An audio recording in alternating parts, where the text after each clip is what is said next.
today on the Flex, we'll be crowning the winner of the Flex Bracket Challenge, taking a look at your national champion, the Baylor Bears, and how they got there, and analyzing this Providence roster as the changes for next season are starting to develop. Let's get into it. That was a nice move by Pipkins, taking it right to the rack himself. Wide open three, left wing, and it's good. Nylon, the dunk likes that, Matt. A three from the right side, and it's good! Lawan Pipkins, the man, yet again. Hello and welcome to the Flex. I'm Matt St. Jean.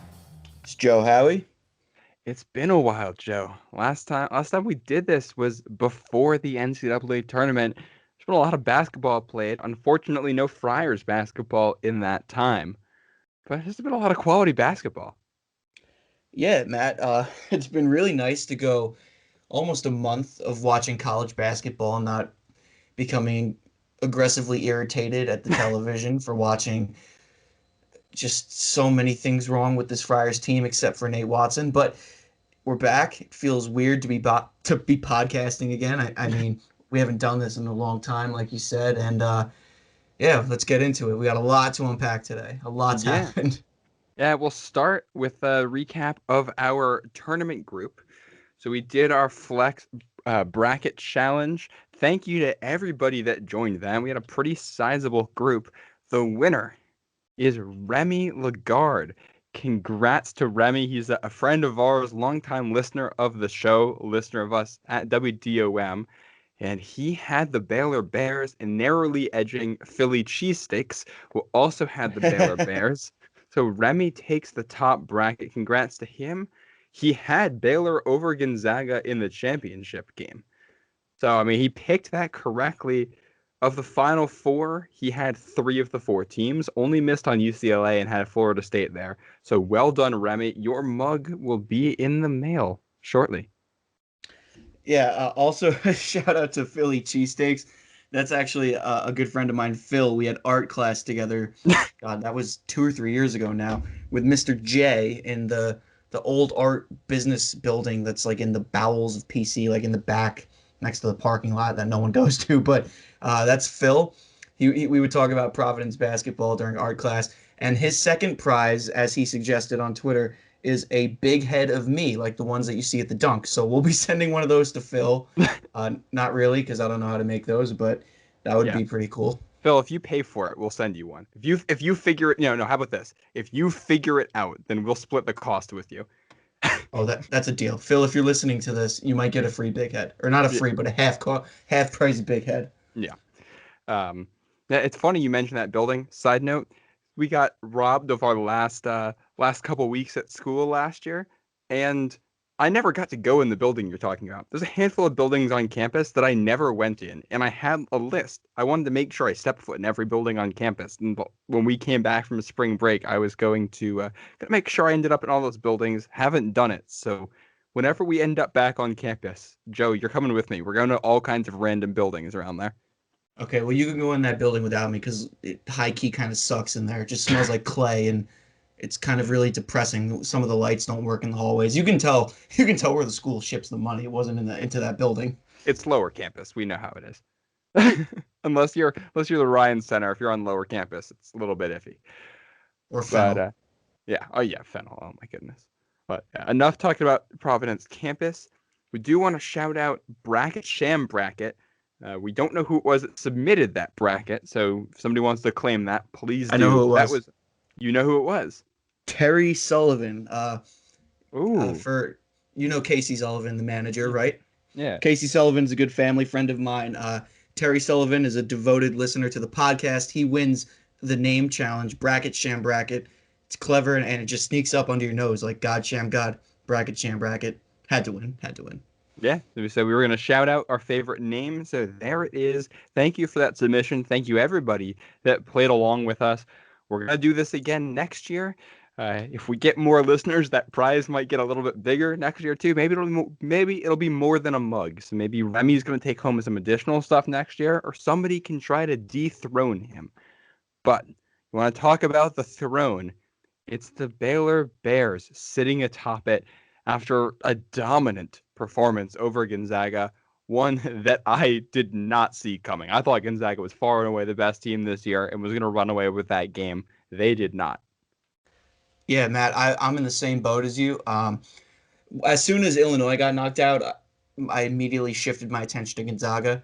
I thought they were the outright winner. I mean, it looked like they were going to pull off the complete undefeated season and then just walk into the national championship and take it home. It's only fitting that the entire season we wait for the Gonzaga Baylor matchup and then Baylor upsets Gonzaga. But I mean, they're both one seed, so you can't even really say it was an upset. And it was wow, out of the gates. Baylor went up what 9-0. Their Something like that.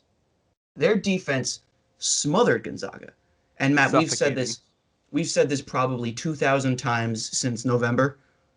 Good defense leads to better offense. And if you want the picture perfect game of that phrase, go rewatch that national championship. Every second of it. Yeah.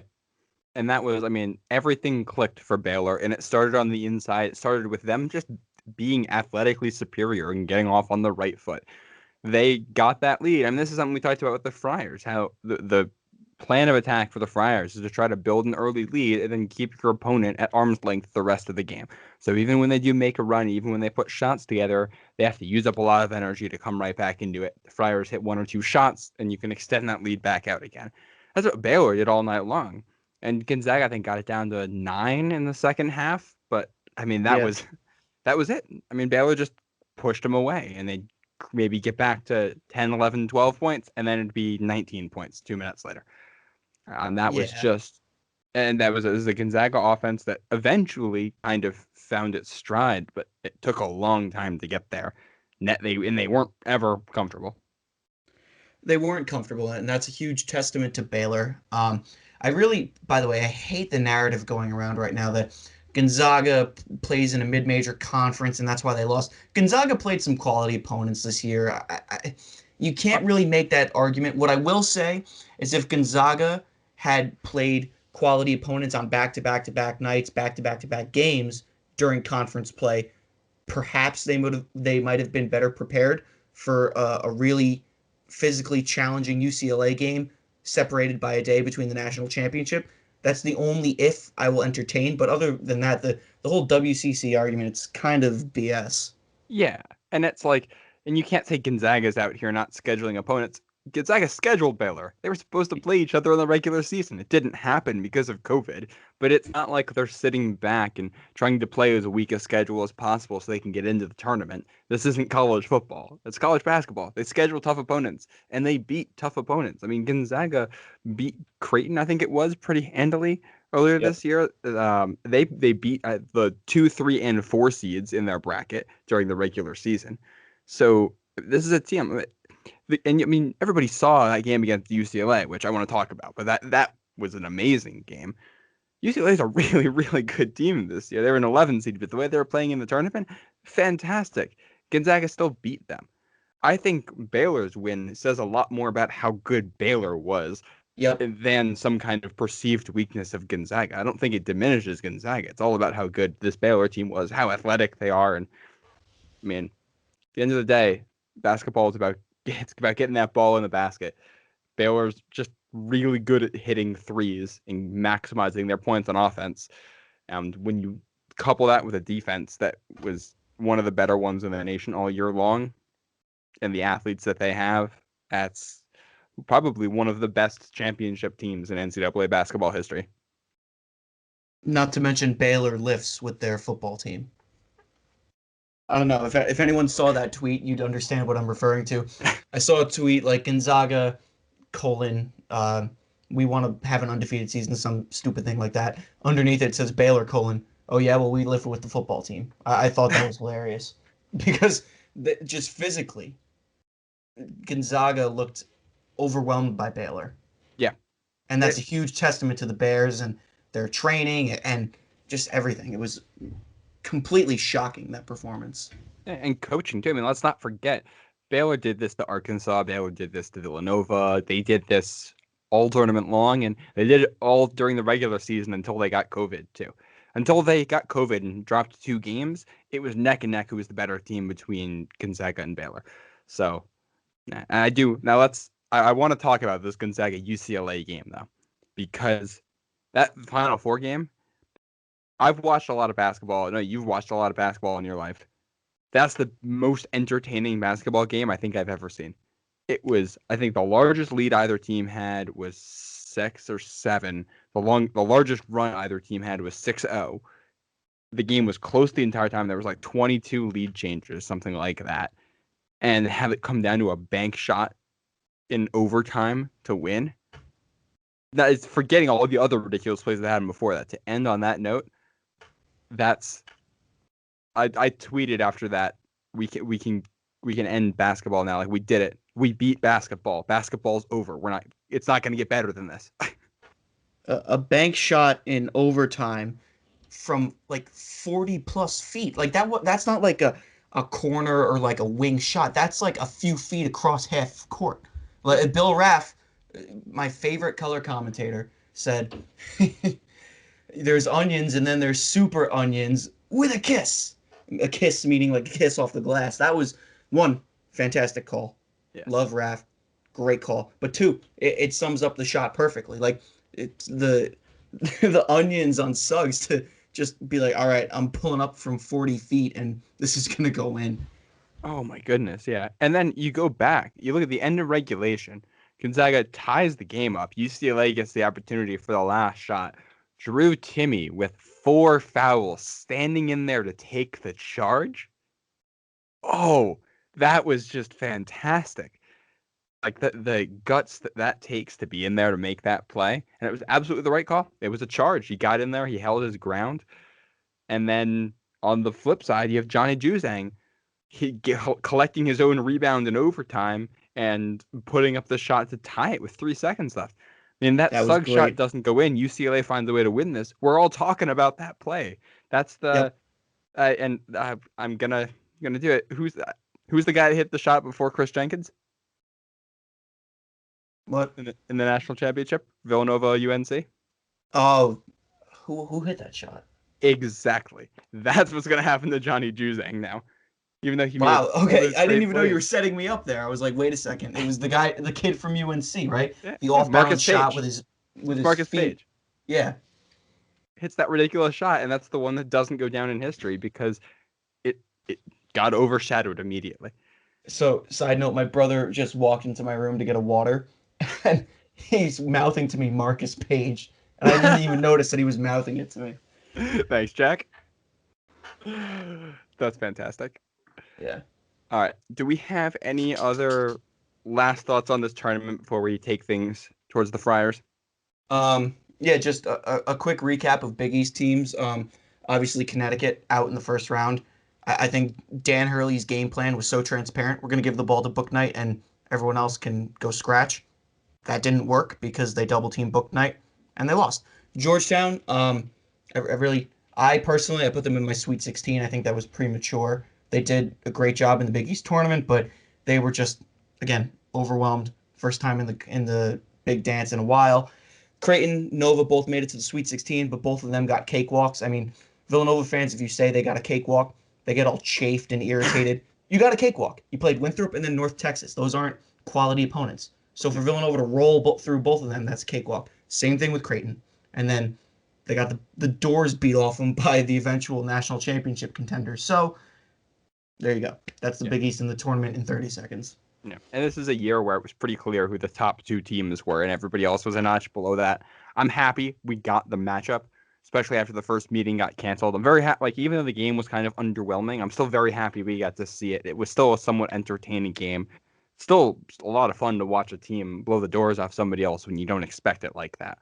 Yep. So shout out to everybody for making this a successful college basketball season. I mean, we're here. It's so nice to have college basketball back. Now we have the unfortunate part, which is the 200+ day off season, waiting for it to return. But that's where the anticipation builds. You got the Friars I'm assuming, are gonna start play at some point in early November, mid-November. The roster's gonna look a little bit different then. there have been quite a few changes since then. We have almost recorded a podcast to respond to these changes on a handful of occasions, and every time that we say we're going to, there ends up being another change before we can record. So we decided we're going to wait until things are a little bit more settled before we talk about this. Yeah, that sums it up perfectly. I mean, what a lot of people don't know is Matt and I text every day about college basketball to some degree, whether it's Providence, whether it's the Final Four, whether it's one shining moment. Like we text about it every day, and over the span of the past 3.5 weeks, we've almost recorded maybe 16 or 17 times. Like, Yeah. do you want to record? No, let's wait. Do you want to record? No, let's wait. David Duke basically had me almost logging out of work at noon to record. Like Yeah. that's how dedicated we are to this sport. But we wanted to kind of wait to let the dust settle so we could see a fuller picture before we recorded. The dust is not fully settled yet. The roster's still in a little bit of flux.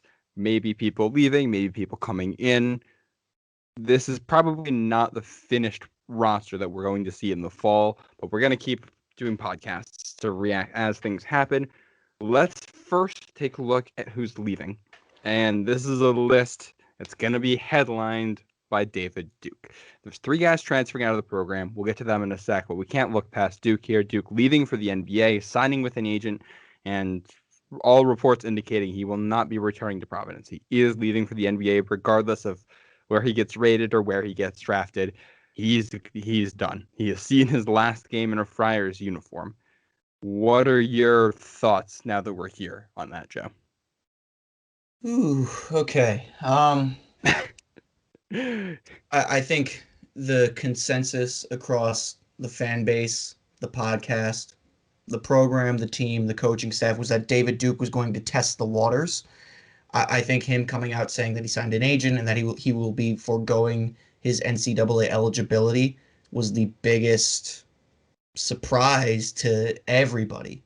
I mean everybody.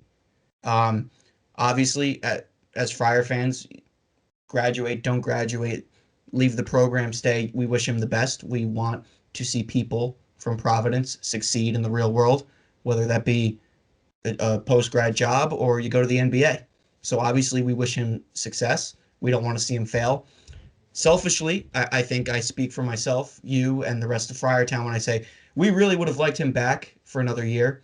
I think, especially because Watson and Horkler are coming back, which, spoiler, we'll get to that in a little bit. But Yeah. I think if David Duke comes back, one, he's going to develop himself into one hell of a lottery pick. But two, he's going to leave a legacy in Friartown that NBA scouts will be drooling over. Like, that kid hasn't even played in an NCAA tournament yet. So, selfishly, yeah, we would have loved to have him back. But, you got to face reality at some point and wish him well and move forward because there's no use sitting here and crying because he left. Nope. It doesn't change the outcome. I'm also surprised by it. I was kind of 50-50 on whether or not he was going to leave. I think Duke staying and Duke leaving, both sides have pretty reasonable arguments, and a lot was going to come down to what NBA scouts thought. I was very shocked to see him make the decision this early, but I can see why. The NBA values youth a lot, and if Duke makes the strides necessary to become an NBA player at Providence next year, it may not affect his draft stock. He may not go up at all because then he's a year older and he's already a little bit more of a finished product, so teams aren't going to value him as highly. You look for a comparison, look at a guy like Peyton Pritchard, who's a really good player at Oregon. Celtics drafted him end of the first round. And Duke is a better athlete than Peyton Pritchard, but it's a similar story in that Pritchard came out as a senior after a very productive college career and goes end of the first round. That's probably what you could be looking at for Duke next year. If Duke comes in and has a similar year and develops a little bit, which is probably a reasonable expectation, then I don't think it moves the needle a whole lot on his draft stock. And if that's the case, then if he leaves now, he gets the opportunity to have the same development in a professional environment and making money. So as tough as it is to see him go, I see why he did it. And like you said, we wish him the best. You want to see him go give the Friars a good name on the national stage. That only helps us get recruits in the future. And he's a good guy. I wish him well. No, yeah, I mean, what he did for the Providence community, he had two fundraisers with his co-students to raise money for local shelters and the people who are much less fortunate than those who attend Providence College, basically in the Rhode Island area. So I think that's a really great thing. He gave back to the community, stand-up guy, great ambassador for the school.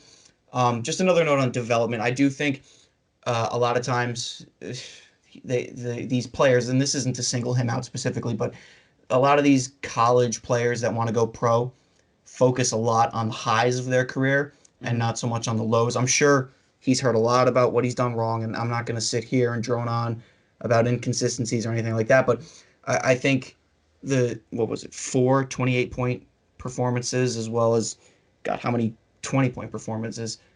He definitely has the ability to play in the NBA now.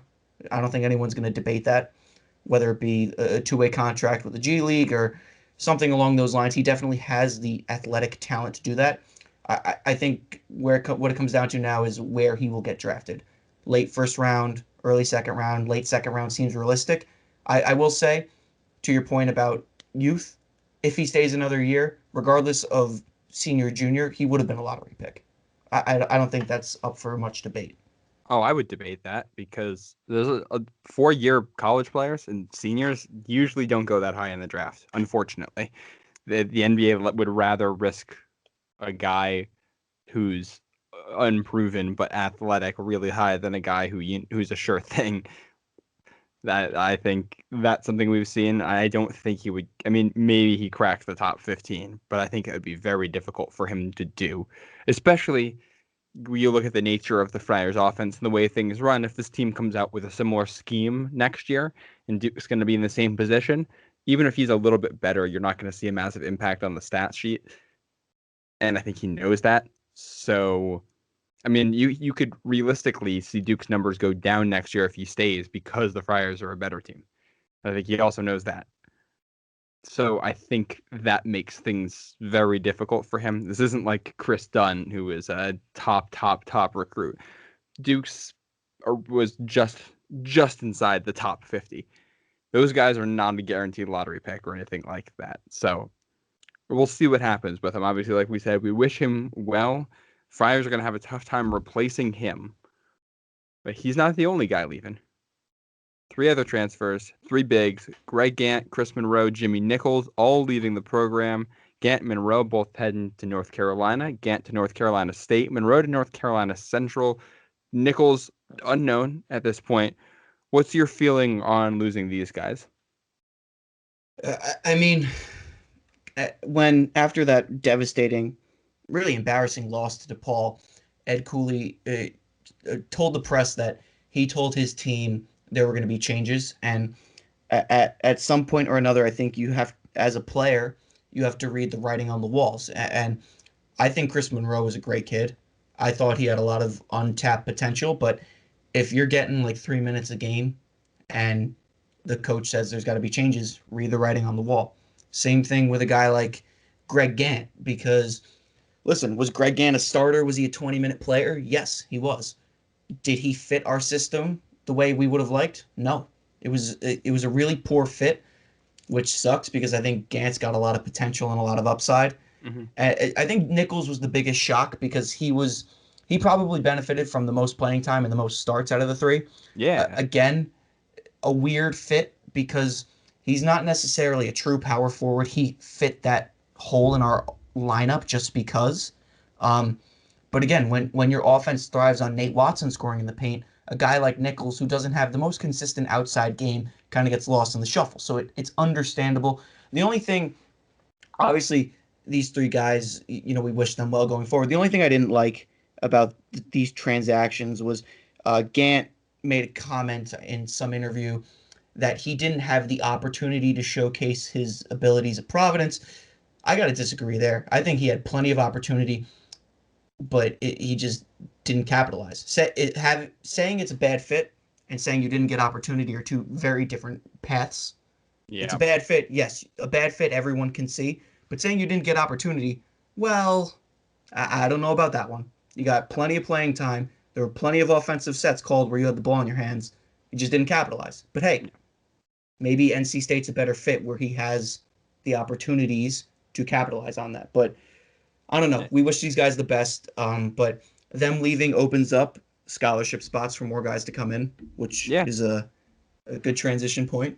Yeah. I just briefly, Gant, he's a guy who I don't think fit very well with the Friar system, and I think he just needed a change of scenery. He's gone through a lot since he ended up in Providence, and sometimes you just got to shake things up to figure out who you are. Monroe and Nichols. Monroe never quite found his footing in Providence, and he was a guy who was not highly recruited. So I don't think it's shocking to see him go to a lower level, get some more playing time. And Nichols, again, he started to find his stride, not really a system fit. And I think it became pretty clear by the end of the season that this team needed fresh blood, like you were saying. This team needed some new guys coming in to shake things up, to shake up the mentality of the team. But there's a cap on the roster size. If you want fresh blood coming in, you need guys going out. These are the guys that had to go, and just some talented and good, potentially at the very least, good players in there. Sad to see some of these guys go. Wishing them well, and hopefully the next wave coming in will be a little bit more successful for the Friars. So we talk about that. This is a freshman class that has 3 players in it right now, assuming that one of them is reclassifying. This was a big commitment the Friars got recently. Jaden Epps, he is a combo guard that can score like crazy. This is something the Friars need. 4-star recruit, very highly recruited guard inside the top 100. That was a big get for the Friars. There's also Rafael Castro, big man, 6'9". He participated in the high school dunk contest on Sunday, I believe. He had his second attempt, which is the only one they showed on TV. He got a little bit unlucky with the bounce, so dunk didn't quite go his way. But the team likes him, and Legend Jeter is a little bit of a diamond in the rough. This is a guy who had multiple 20 rebound games in high school and just a physical, tough player. He's a guy that I know that the team likes a lot. But those are the freshmen, and we don't know how much of an impact they'll make. We'll talk about them more in depth later. The real top, the peak of this transfer class right now for the Friars is Al Durham from Indiana. And I know you are very, very excited to see him in a Friars uniform, Joe. Yeah, he committed on my birthday, March 30th. That was last Tuesday. So that was Happy a birthday. really nice, thank you. Thank you. That was a great birthday present from Santa Cooley over in Friartown. That was great. He didn't send a card, but we picked up Durham. So I think it He levels knew. He out. knew it was your birthday and he wanted to do something special.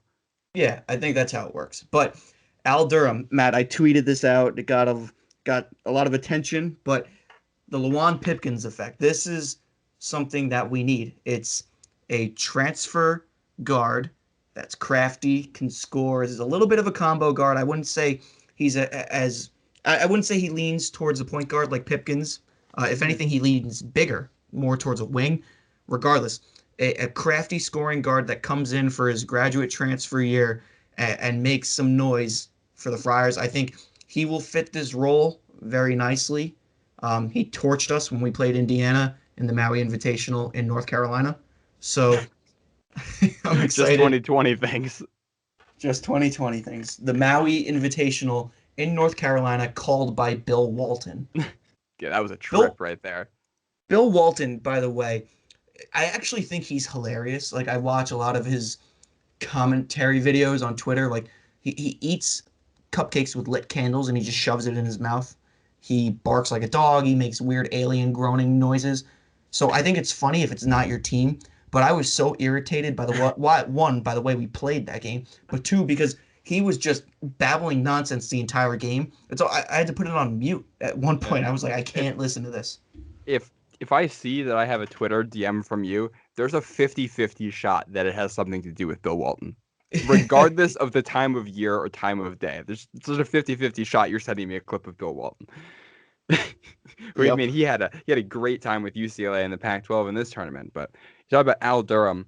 Yeah, this guy he was a little bit inconsistent in Indiana, but he averaged over 10 over 11 points per game last year. He shot 38% from beyond the arc, which was I think 6 points better than what AJ Reeves shot last year. He's a impact guy from the perimeter, and from all accounts, everything I've read from Indiana fans, they talk about how he's a team leader and he is great behind the scenes and he works really well with the guys, which is, I mean, I think it's pretty clear that's something the Friars desperately need. And you combine that with the fact that AJ Reeves has been inconsistent. You can have a slightly more consistent, slightly better 3-point shooting threat. That helps you replace Duke. And regardless of what happened with David Duke, regardless of what happens with the rest of this roster, it's pretty clear this team needed more scoring. Durham brings that. Scoring and leadership. Great transition point. Scoring and leadership, obviously a veteran guy. Mhm. He's going to be a graduate transfer. Experience. He's a guard, so if he's playing in the backcourt, you got to be vocal. Leadership, but I think the highlight of the roster changes, probably my favorite roster change. It's not even a change, really. It's who's staying. It's who's staying. It's capped off by Big Nate Watson. The big man is coming back for his 5th year. Matt, I was ecstatic to hear this. I cannot wait to watch him play in person at the Dunk again. He's one of my top favorite guys to watch in person, and I'm just so excited that he decided to come back. That's huge for the program, huge for him too with his development. We'll get into that a little bit, but he's the highlight of this offseason roster shuffling, whatever you want to call it. Yeah, and we're going to get into it more as we get through the offseason, but Nate coming back, he talked about how he wanted to play in front of the fans one more time. And I understand that one. Yep. That's going to be a lot of fun to see him in a full Dunkin' Donuts Center in the fall. And his impact on these other guys. Nate, it was, as far as we can tell, he and Alan Breed were the two guys that kind of helped get Al Durham. They both know him. And Nate staying is what convinced our number 2 guy here, our notes to stay, Noah Horchler. You're bringing back that 4-5 combo from your starting lineup last year, the guys that really lit it up at the end of the year and found their stride working together, the 2 roommates, running it back for another year, getting that full Providence experience with the fan base and the campus and all that. And that's, if we were going to lose Duke, Watson, and Horchler for next year, then this team is in dire straits in a lot of ways. Bringing back some of these guys helps a lot for just the product on the floor, forgetting anything else. Yeah, I mean, honestly, I think we're going to have our own podcast on Nate coming back because there's so much I want to talk about. Basically, I'll give you the abbreviated version. He said he's going to try and change his game so he can stretch the floor. Defensively, I think that's huge. If you have a 6'10" guy matching up on some of the smaller forwards and wings, size mismatch, he wants to work on his 3-point shooting. I think it would be awesome to see Nate stroke a corner 3. And also, he wants to be the leading shot blocker in the conference. So I would love if Robinson Earl stayed and went up for a shot and Watson just blocked the hell out of him, because I think Robinson Earl plays out of position. Can we do that? Can we have that happen at the Dunkin' Donuts Center so we can get the crowd reaction to it too? Oh my God. Or you know what? I would take that at Villanova and you just get that silence after. Well, if the game's at Villanova, it's going to be silent anyway. Villanova fun. Exactly. But anyway, Nate, we can go on and on about him. Really excited to see what he turns into because we saw the jump he took from junior to senior year. Very excited to see the jump he takes from senior to post-grad. Noah, I think he really turned it on at the end of the season as he became more comfortable in conference play.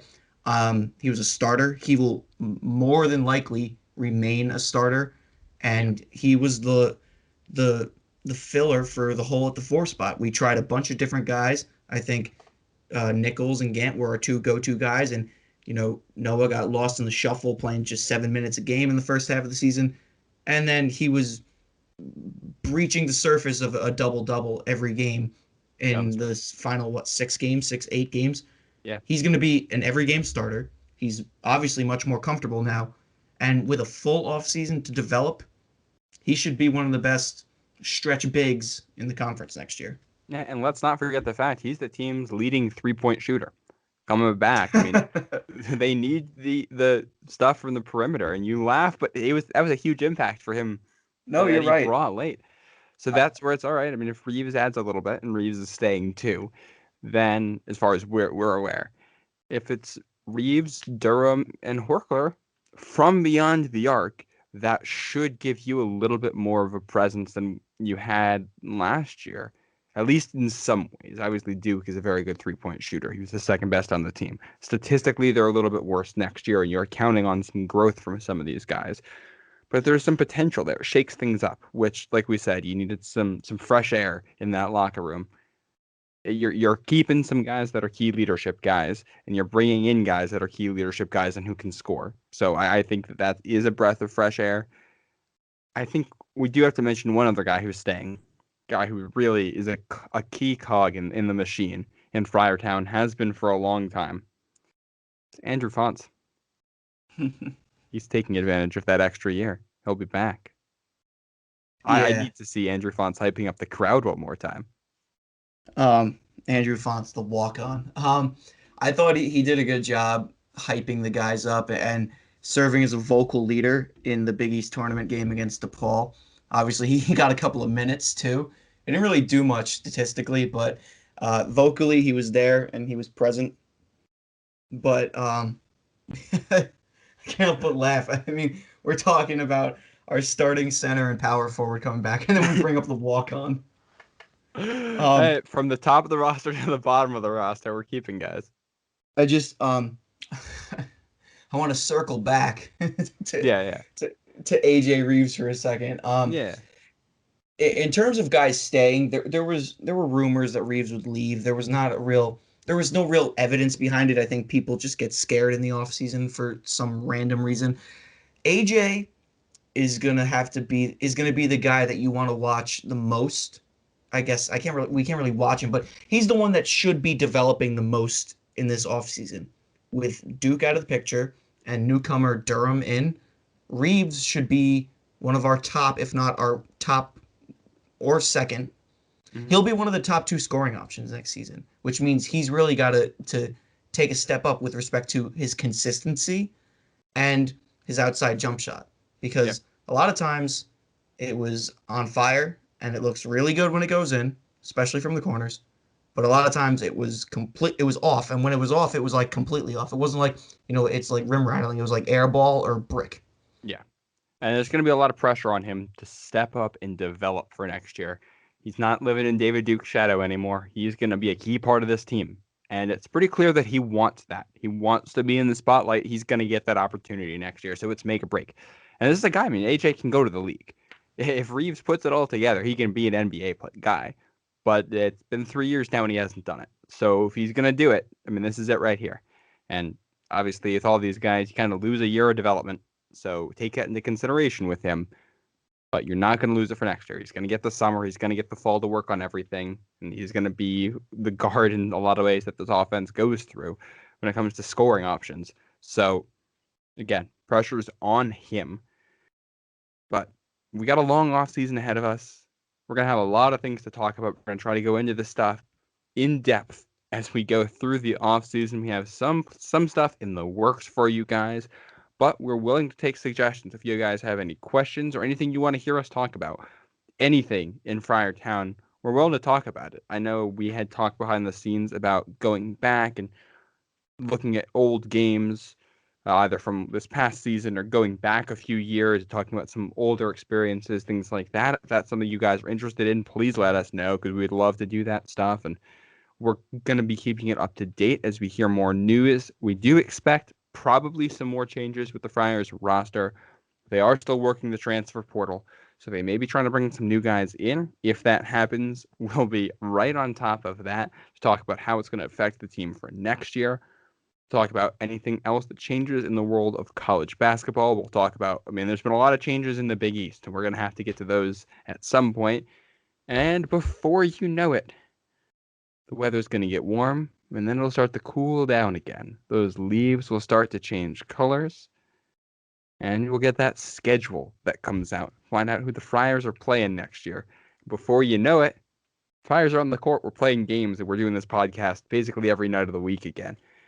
It sounds like it's a long ways away, but I promise you, it's not as far away as it feels right now. That season's going to come up on us in a hurry. So make sure you stay with us here at the Flex. You don't want to miss a thing. It's the off season for college basketball, but it's not the off season for us. We'll be talking Friars, Big East, whatever you want to hear, all spring, summer, and fall. Make sure you're following us on Twitter at the Flex Hoops. You can follow our personal accounts, follow us on Instagram, follow us wherever you're listening to this. Make sure that you can stay up to date with Friars content, everything in the world of Providence basketball. Joe, do you have anything else you'd like to add before we sign off here? For you, it may be a short off season. For me, it's going to be a long one. The summers always kill me, man. I mean, maybe it's because I'm coming off of a COVID quarantine summer, but I mean, I feel like I spent the entire summer watching highlights from last season. There weren't a lot of highlights from this season to watch, so I'm still going to be looking back at the 2020 season to watch highlights of Pipkins. But for me, it's usually always a long off season. I'm excited to record the off season series for the podcast, but a lot of changes, more changes to come, and go Friars. Yeah. Go Friars. For Joe Howie, I am Matt St. Jean. Thank you for listening, and we will see you next time.